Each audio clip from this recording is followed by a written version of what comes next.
All right. So, hold up. There we go. Sorry about that. So, let me get to the right sticky note. I made like a little book with this. Anyways, so we're going to talk about why you should have a planner or a to-do list. There we go. So, first off, it keeps you organized. And then it helps you to know what will occur each day in your schedule, even though if it might change, you at least have a structured idea of how your day could possibly go, even though things may change throughout your day because unexpected things happen on a day-to-day basis in everybody's life. That's just how God designed us to live and how he designed us to have a life. Okay. So the other thing is that it prepares you for your day. You have a basic understanding of how your day could possibly go. Therefore, you are prepared and you know that even though things do change, you're at least prepared for the things that you are aware of. And it will help you clear your mind by not having everything you need to complete today or throughout the week just in your head. But when you have it written down or at least written somewhere that, hey, I have to do this today, I could check it off when I want to or cross it off when I'm complete. And I'm aware that I don't have to keep it up in my head because it's written down and I know where it's located. Keep that in mind. You have to be aware where you locate the things that you've written down, like your planner or to-do list, because if you don't know where that is, then it isn't really helpful. And actually, that will cause you more stress, which a planner and a to-do list is supposed to decrease the stress when you do it properly and accurately. And by doing that, and it also would decrease your anxiety because by having the things you need to get done written down somewhere that will remind you, hey, you need to complete this today. And you're aware where that thing is located, then that will just help you even more. Also, when it comes to having a planner or a to-do list, make sure the things that you need to complete that day are at the top because not every day you're going to complete everything on your list. But by having the necessary things that need to be completed that day, at the top of your list, you'll most likely do it because people usually go down the list and complete one right after another. Sometimes some people may like pick and choose, but most of the people just like to go down the list. For me, example, I sometimes do that, sometimes I don't. It just depends. But if I'm aware that I have to get something done today, I will try to do that. Okay. So another thing with planners and to-do lists, you may get more completed just because you are more organized and more aware of what everything you have to, or everything that you want to get done today, as well as everything you need to get done. So I would say keep everything you need to get done at the top and everything you want to get done at the bottom. And some things may change throughout. It doesn't have to stay the same. It's okay. Life is full of changes. Anyways, so you may be more productive because I said that how you would not have it just in your mind, but you also have it somewhere else. And a big thing with planners, you have to make sure you know where it's located. Otherwise, it doesn't help. So you may be more motivated and productive, and you could look forward to the excitement of like checking off or crossing off the thing from your planner or to-do list. For me, that is some excitement, like crossing off and large project that I finally got to complete, or I at least completed a portion of it, so it'll be less tomorrow. So yeah. You possibly could complete your task faster. You could possibly complete your tasks faster, like everything you need to get done as well as everything you want to get done. Or maybe you just like you possibly could fit everything in because you're aware of everything and you're not constantly thinking, wait, what was that other thing that I have to do? Because you have it written down in a planner or on your to-do list. All right. And then you'll also see your priorities. So these are like your needs that you need to complete today, that day. And like I said earlier, make sure that's at the top. So then the only way you can miss it is if you skip over it. So yeah. Okay. And then you'll also probably see patterns throughout your day. Like, what are your habits? Are they good or bad? Do you need to improve these habits? How do you improve them? As well as, do you work better in the morning or in the afternoon or in the evening? Like for myself, I tend to work better in the morning, maybe not right after I wake up, but give me 30 minutes and I'll be good to go, because I've learned that when it comes to evening, I tend to not be as productive. I tend to like push it to the side because I'm tired and exhausted and I just want to go to sleep, even though I should keep, even though it's not like time to go to sleep yet. So if I get it done in the morning, I'm more productive and more aware, as well as like, I guess, more alert. Because for me, when I get it done in the morning, I feel much better, because especially if I finish before noon or like sometime in the afternoon, I just feel great. And my days feel longer compared to when I do things in the evening that I could have done earlier in the day. It kind of stresses me out if I leave it towards the evening, my evenings. But this is just how I operate. I'm aware that everyone has different like productive times, like when you're more productive, but make sure you're like keeping track of when you're the most productive, when you get the most things done, when you're most focused, because this will help you with one, getting your tasks, your things completed more efficiently and less time consuming. So you'll get everything done quicker because you're doing everything on your list when you are the most beneficial in doing them. So for me, I would do in the morning. You may do in the afternoon or evening, or in the morning as well. So yeah. Okay. Okay. So now we are going to talk about like how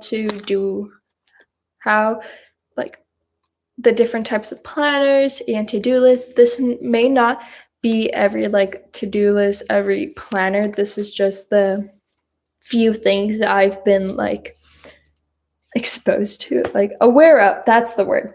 So for like school, keep saying like a lot. I apologize for that. I just got this planner from like either Target, or it was Target.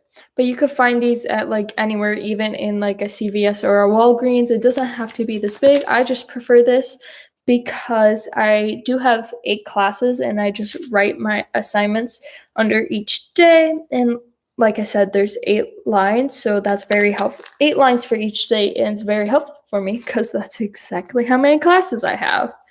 And so this is how I keep track of my assignments, so I don't have to remember them, or in the evening, I'll be like, so I don't have to be like, do I have any homework? And this just keeps me organized for school, and I put all my school-related information into this planner. While I have been trying, so one way to do a planner is by just buying a planner and doing it yourself, and doing it like that. Another way is by buying like a notebook, and you could just have a planner where you can like create a planner that you could possibly buy at the store, just hand make it, and it doesn't have to be any fancy, it doesn't have to be decorative, but with creating a planner, there's like different types when you do it from scratch. So this one I have here is actually like a bullet journal. It is a bullet journal where I have different pages for like different things. So this is like my yearly long thing where I color in every day that how it was. And I started this in February, but I left spaces for January just to like, I'm not sure why I did that, but I recently haven't been doing this just because with everything going on in my life, but that's totally fine. And there's like different pages that you could create, and I just personalize it to my own benefits. And every month is not the same. Like February, I had some few things, while in March, I changed it up. And then, like, for me, I didn't have time to create an April, so I'm just skipping April, and I'm just going to go back and fill out the first page, and that will be my work for April. But if you want to see a video of how to create a bullet journal or like what my pages look like, be sure to comment that down below, and I'll be sure to make a follow-up video about this.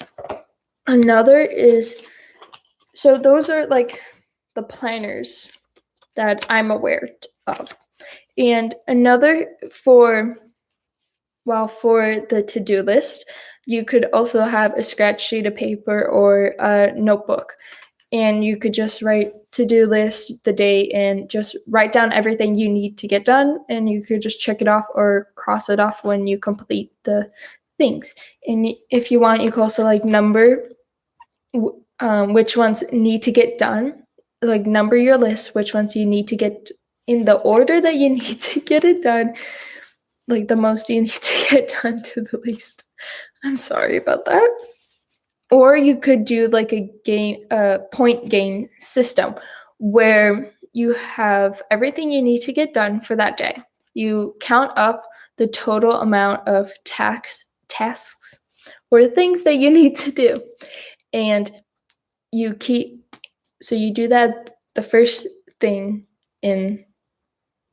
before you start doing any tasks. Write down the total number of things that you want to get done that day. And by the end of your day, throughout your day, keep track which ones you have done and which ones you still would need to complete. And at the end of your day, you will just count up how many things you have completed, and you'll take that number and divide by the total, and that'll be like your percentage for the day. So yeah, I don't know. So for me, that motivated me for some point in time for like 6 months, and then I kind of forgot to. My days started getting more busier the more closer to like end of semesters, and especially right now when I'm about to take, like, it's almost the end of the school year, so it's getting more busier for me. So I haven't had time to do the point game because it does take some time, because you have to write down everything you need to get done and then check off everything that you have completed. And for me, I just need to use that time for other things. I will most likely go back to it, because when I did do it, it was really efficient, because in a way it did motivate me, and my mind was more clear due to the fact that I knew where the things I need to get done were located, other than my mind, like the piece of paper or the planner I use. So yeah. So thank you for joining me here today for this live stream. And if you do want to see what a bullet journal looks like, be sure to comment that down below, and please subscribe and hit the notification bell to be notified when I go live, and be sure to give it a thumbs up, and we'll see you all next time. All right, guys? Bye. Okay, so today, okay, now we're live. All right. I was just talking to myself for a little bit. That's all right. So today we are going to talk about commitment. So commitment is basically you have decided that you are going to be determined into something. You're gonna stay with it even when the timing's hard and tough, but you'll stay with it because you made an agreement that you would stay in it, even though other things may occur. So that's how I would define commitment. Commitment's important in relationships, business, schooling, so education. We talked about jobs. It's important in majority of every aspect in a person's life because of that.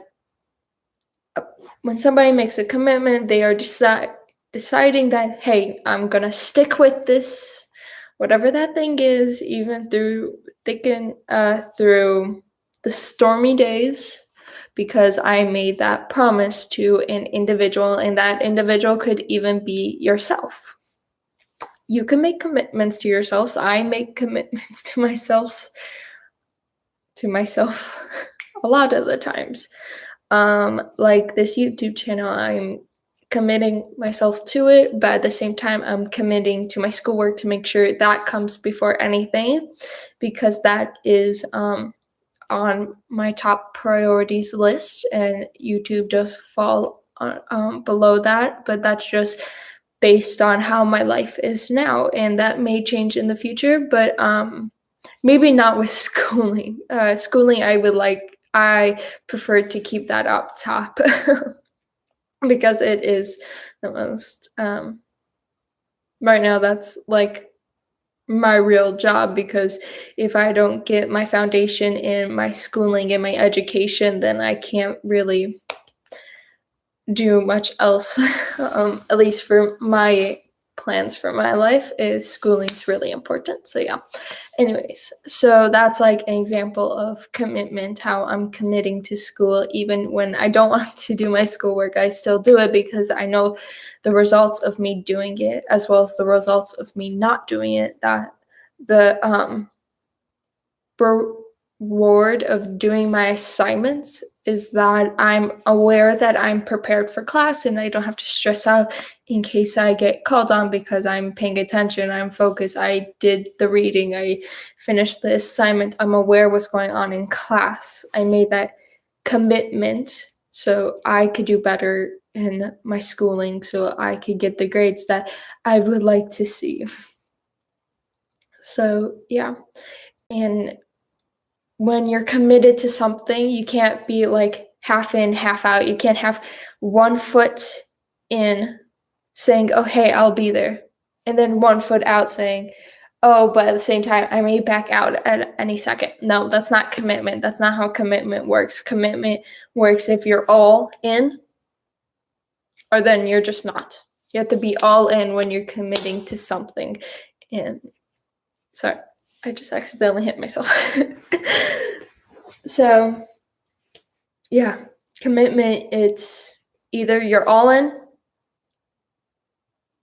or you're just not committed. And different ways of being committed to something is, I'm just going to use schooling because that's mainly what I'm aware of at the moment. So, being committed to like, when you're signing up for classes and it's past the date that you're able to change it, you have committed to those classes, and you commit to those classes, so you might as well do as best as you could, especially if it's going to be hard to get out of those classes. So, and just do the best you could, because when you receive a great grade in a class, there's nothing wrong with that. But when you receive a poor grade because you decided not to be committed anymore, then especially if that's in college or university, that stays with you forever. High school too, now that I realize that. Yeah, because when poor grades on your report card, that has like it has a heavy impact on you. Like if you will receive a great grade on your report card, then it boosts you up in a way, because people, especially if you discuss to someone that, hey, even though I didn't really want to do this class, I was still committed into doing that, and that displays what type of person you are, even at a young age, or no matter what age you are. It's great to see that you could display commitment even when you don't want to. But keep in mind that you don't have to display commitment to everything. Make sure when you are being committed, it's to a positive thing. It's not something that could hurt you if you do commit to it, like with school. If you commit to the class and you work towards a good grade, that doesn't hurt you. So just keep that in mind. Be aware what you're committing to and fully understand it. I was thinking of an example. Like, an example was, I had this friend, she agreed to something, but she didn't fully understand it when she agreed. She didn't ask many questions about it. She just heard one thing about it and was like, yeah, sure, I'll do it. And then when she came to do it, she realized there's all these things that she didn't realize that it was involved with, and she didn't. If she was aware that those things would have happened, she would have put like precautions into like the agreement. It's not like was a hard paper form agreement. It was more like she was doing something for her friend and she thought it required less than it actually did. And so, yeah, if she was aware of that, then she would have told the friend, hey, I only just want to do this, nothing more, and not the other things. If she was aware of that, then she would have been upfront with that and only committed to the thing that she really wanted to commit it, and not to everything else. But that ended up being okay, because like it wasn't a major thing, since my friend group, we're still teenagers, and it was just like a minor thing. But that just, it taught her that she should be more aware of things she's committing to, especially when it comes to like these bigger things further along into her life. So yeah, so be aware of what you're committing to, and make sure that you fully understand it and you 100% agree with it. And if you don't, then don't commit right away. Ask if there could be rearrangements, if they could change some things. And like I said, it doesn't have to be a hard commitment. It could, like a paper contract, whatever. It could just be like word of mouth commitment to a friend or to a family or to a colleague, I guess, or classmate. That's another one. So yeah, thank you for joining me here today, and be sure to subscribe to see when I go live. And I did post a video today, so you should go check that out. Be sure to leave a thumbs up and comment what you want to see next on this channel. So yeah, bye y'all, and be sure to have a great day. Yeah, bye. Okay,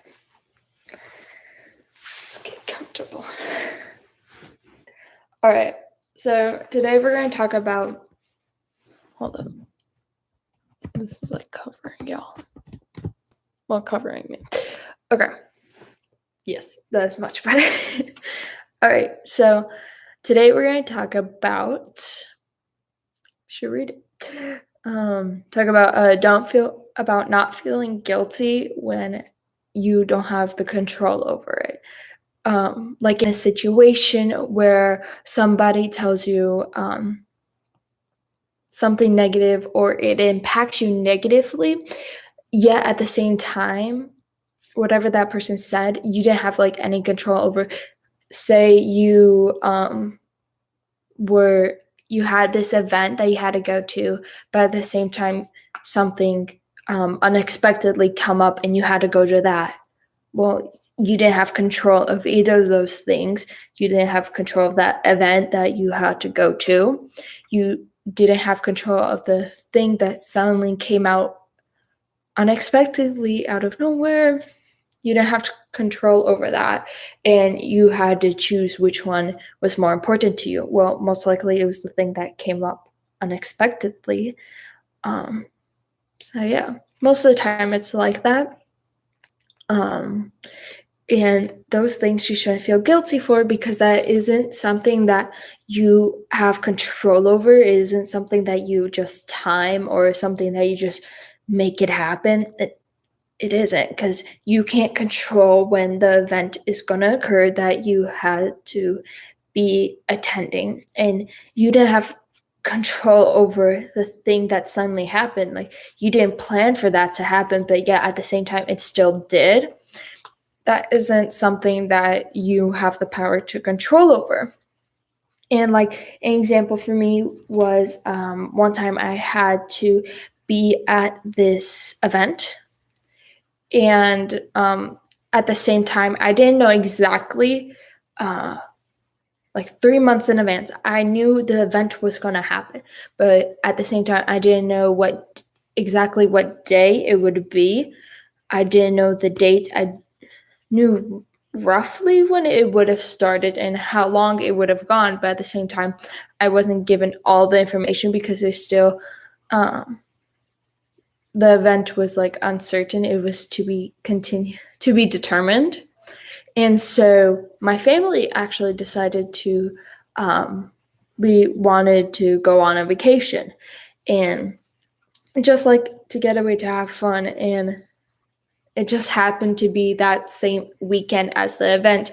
And I had to tell the people that I, wasn't able to go to it because my parents had planned something else, and that isn't something I had much control over, especially when the event I had to attend, I didn't know exactly what date that was going to be until much later, when I realized, the vacation and the event conflicted each other.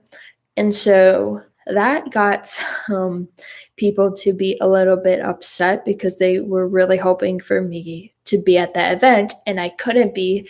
Um, I couldn't do anything about it, but I felt so guilty about it, because I had to not only, tell the people who are like in charge of the event, but I also had to tell everyone, which kind of shocked me, because one, nobody told me I was going to tell everyone. So that kind of, I felt even more guilty, because now everyone knew that I couldn't attend it. So that was like, whoa, where did that come from? And that kind of just shocked me in the moment. And I, even though that was later in my day, my whole day was just like, will that happen? And I don't know, it just wasn't a great experience for me to do that, especially when, the people I told about, the people a part of the event that I had to go to, I told the main person, because that's the only one that should know. That's the only one that's like needs to know that, hey, I'm not going to be available. But the fact that I had to tell everyone was like, well, now I feel even more guilty. At first, I didn't really think much of it, but the fact that I had to tell everyone was like, wow, yeah, I don't really have much control of it, but yeah. But I did not like let that affect my vacation. I still had a great time. Um, and then I honestly haven't thought much about that event, but I do remember feeling guilty, because when I did, tell somebody, because it was in my youth group, and we were just talking about situations where it was like you were pushed or you were forced to be in, like how I was in a way forced to tell everyone in part of the event that I wasn't able to go, and that was like put on me. I wasn't expecting to do that. And so I shared that story, and I didn't realize how much emotion I had behind that, because I kind of end up tearing up, and I tried not to cry because I didn't want to seem weak. But then at the same time, I realized that's because I felt guilty for something that I didn't have control over.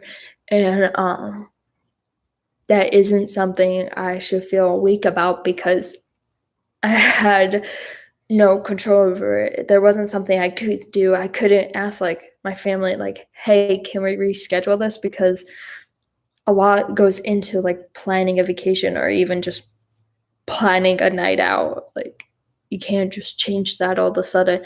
And then I can't ask them to change that event because there's more than the people I talked to who were a part of the event. Like, it's a huge thing. And I don't have any control over that. So, yeah. Now it doesn't bug me anymore. It did for a week. So, yeah. And now I realize that I shouldn't feel guilty because there isn't really anything for me to feel guilty of because one, didn't know the exact date of the event, and two, how was I supposed to know that when I was planning my vacation, when my parents were planning my vacation? Or just like, yeah. So don't feel guilty on things you don't have the control over or about, and because it adds more stress onto yourself when you do feel guilty about it, and that stress kind of piles up because you're trying to think of the ways of how you could have fixed it or how you could have controlled it when there really wasn't any way you personally could have controlled that. And honestly, you do not need more stress in your life because being stressed over something that you don't have control over is unnecessary, since you do not have that control. And because of that, there isn't like a way to solve that stress unless you realize that you do not have the control over the situation. And so you just let it go and let that stress out of you, because it's something, when you don't have the control over something and you're stressed out about it, then there isn't really any way to solve that stress unless somehow like things just work out, but at the same time you don't have control over that. So there isn't like a way to solve that stress. The only when it comes upon you like that, since usually when like I would think stress is solved when you have the control and you are able to solve it to create less stress.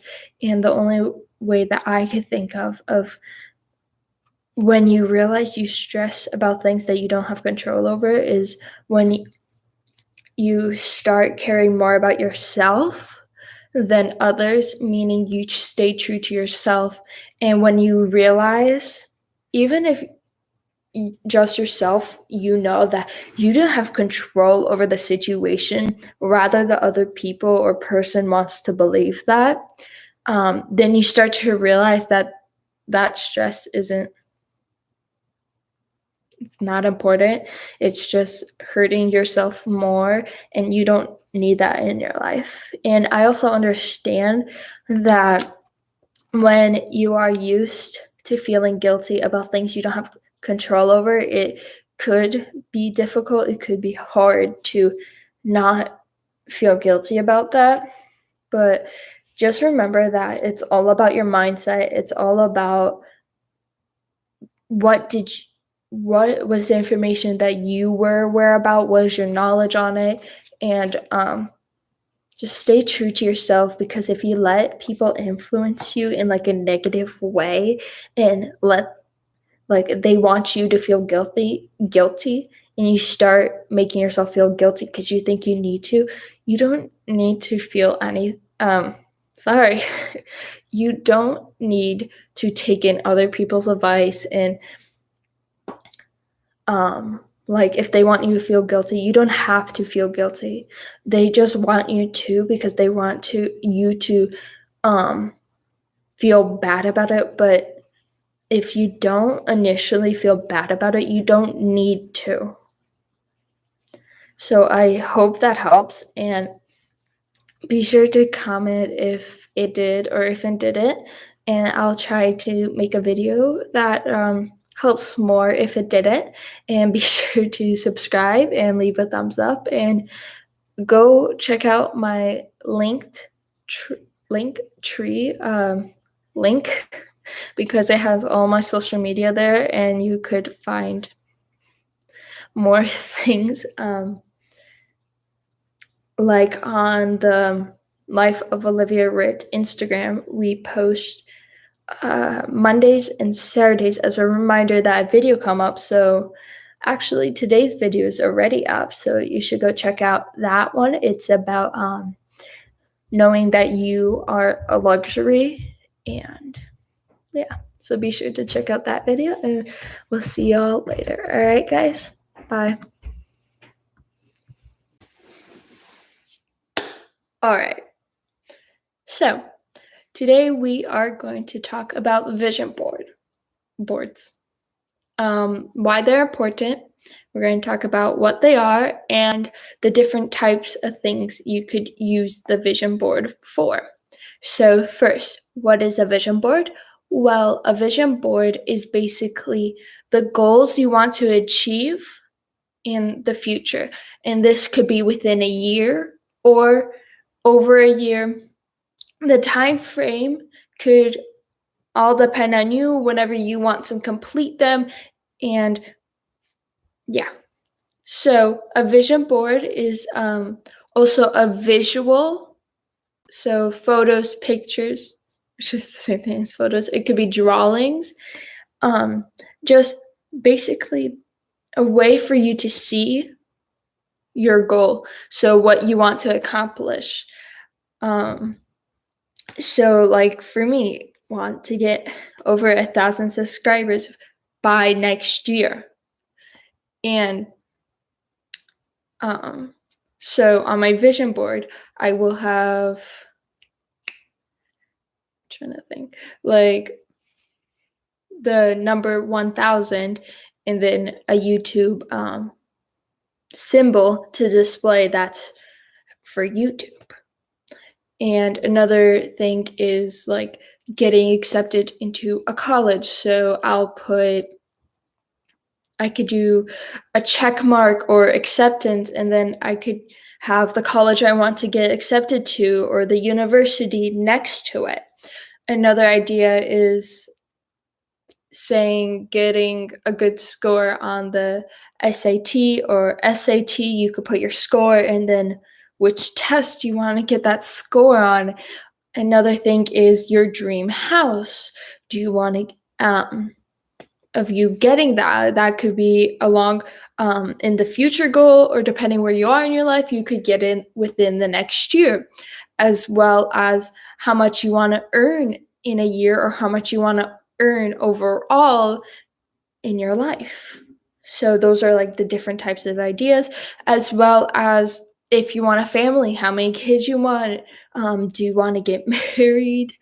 So like, yeah, as well as do you want to get fit? Do you want to be healthy? So you could, if you want, you could find like the body image you want, cut off the person's head or Photoshop the person's head off and put your own head on, so you see how you could see what you would look like, and you could see the goal you're aiming for, instead of just working out and trying to get fit but not like really seeing what it possibly could what the end result will be.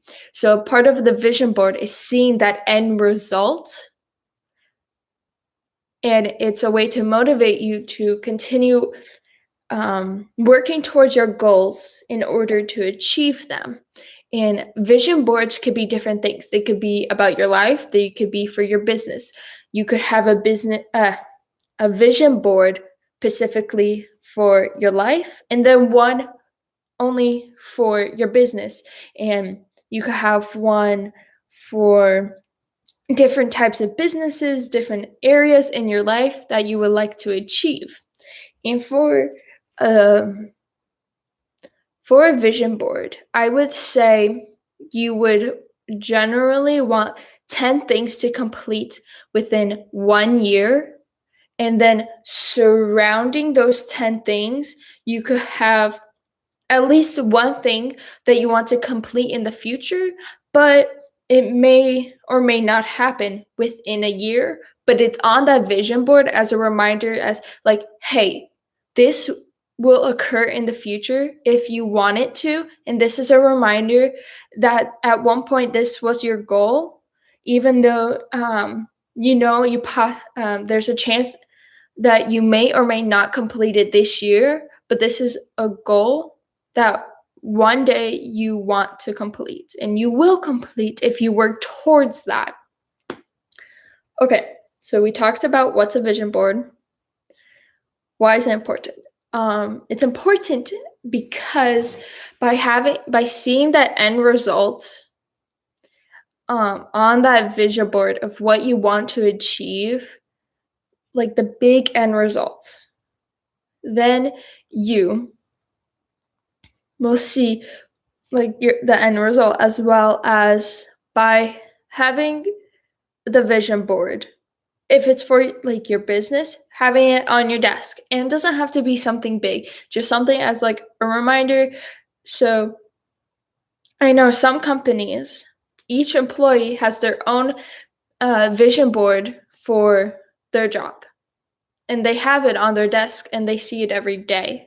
And then they also have one for the whole company, that in like an area where workers walk by every day and they could see as a reminder what's the overall company's reminder. And then when they go to their desks or wherever they work, they see their personal goals that they want to achieve working at that company. And vision boards, I know I'm repeating myself, but vision boards are a reminder of what you want to achieve within a time frame. So they're important because it's a visual reminder of what you want to achieve within a given time frame, as well as, sorry, I'm trying to find my train of thought. Okay, let's move on to something else. So examples that I have, I already listed a few. So what were they? Getting accepted into a college, having 1,000 subscribers, having running more often, making and earning on YouTube. So yeah, and then getting closer to God is another goal I want to achieve. Like, I do have a relationship with God, but I would like to have a better relationship. So that's a personal goal for me. And keeping my grades up. And for me, that's like having an A in majority of my classes. Making new friends. So meeting new people, I just like meeting people. So that's like a goal I have for this year. But my overall like future goals, like marry my husband, have some kids, or as well as like have my dream home, travel to some countries. Those are examples of like future goals that I won't accomplish within a year. Some of them I may, some of them not so much, but they're in the future, and I will have that surrounding my main goals that I want to complete within a year as like a reminder, hey, you're also working towards this, even though whatever in the middle, you're mainly focusing on that right now. So yeah. So creating a vision board, have visual aids. So what you could do is on a piece of paper, you could list a minimum 10 things you want to complete that year, and then find photos that you will know that relate to those things. And you could have make sure you have different photos for each one, so you don't confuse yourself. As well,